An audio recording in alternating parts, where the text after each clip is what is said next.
আসসালামু আলাইকুম ভিউয়ার্স, রেহেনার রান্নাঘরে আপনাদেরকে স্বাগতম। আশা করি দেশ ও প্রবাসে যাই যেখানে আছেন আল্লাহর রহমতে ভালো আছেন, সুস্থ আছেন। আজকে আমি আবার একটা দারুণ মজার রেসিপি নিয়ে চলে এসেছি।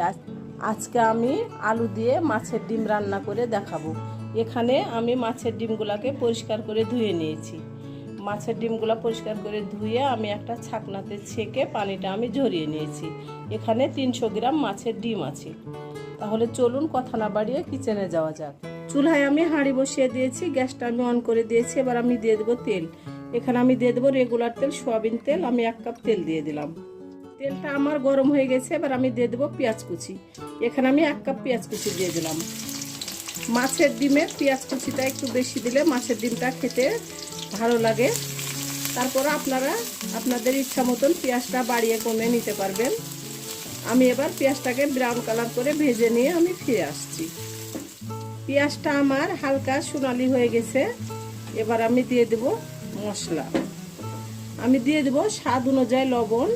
এখানে আদা বাটা 1 চামচ, রসুন বাটা 1 চামচ আমি দিয়ে দিলাম। আদা রসুনটা আমি দিয়ে দিয়েছি। এবার আদা রসুনটাকে আমি 20 থেকে 25 সেকেন্ড আমি ভেজে নিব।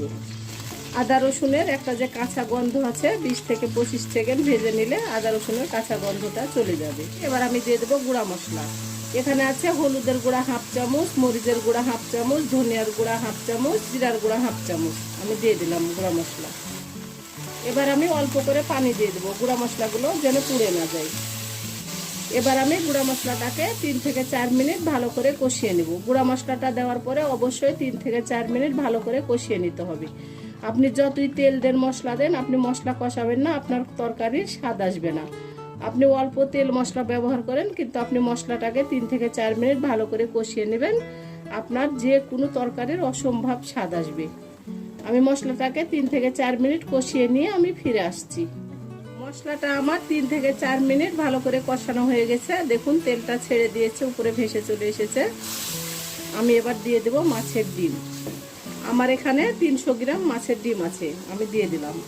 অল্প করে এখানে পানি দিয়ে দেব।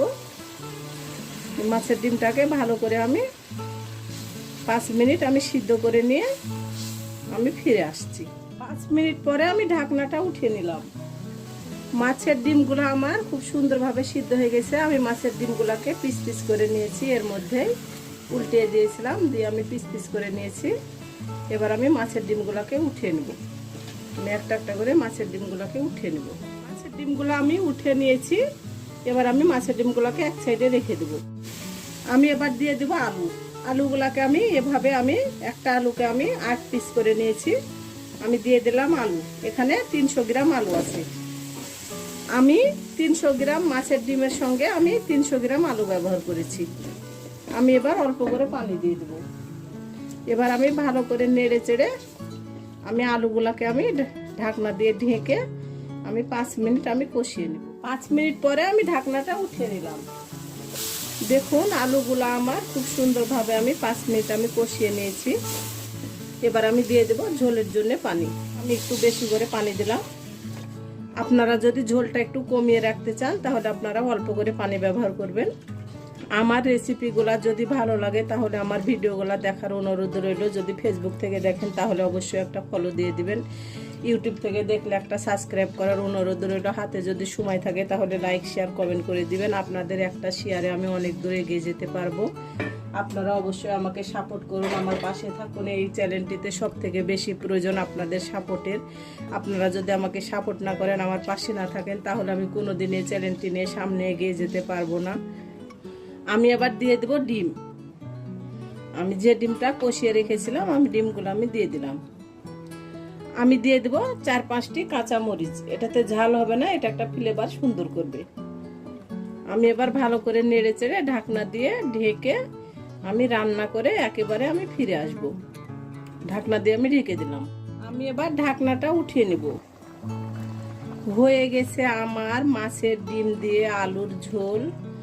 আমি যেভাবে রান্না করলাম আপনারা একবার হলো আমার মতো করে রান্না করে খেয়ে দেখুন। এটা অসম্ভব মজার একটা রেসিপি। এটা যদি থাকে গরম ভাতের সঙ্গে তাহলে আর অন্য কোনো তরকারি লাগবে না। এক তরকারিতে আপনার ভাত খাওয়া হয়ে যাবে। আমি এবার দিয়ে দেব ভাজা জিরার গুঁড়া 1/2 চামচ। নামানোর আগে ভাজা জিরার গুঁড়াটা দিলে তরকারিটা খেতে অসম্ভব মজা হয়। আমি এভাবে ঝোল ঝোল করে রাখলাম, আপনারা চাইলে এর থেকে আরও ঝোলটা মেরে নিতে পারেন। তবে এভাবে ঝোলটা রাখলে যেহেতু আলু আছে আপনার ঝোলটা আরও টেনে নিবে আলুতে। আমি এবার এ পাতিলে উঠিয়ে নিব। এ পাতিলে আমি উঠিয়ে নিলাম।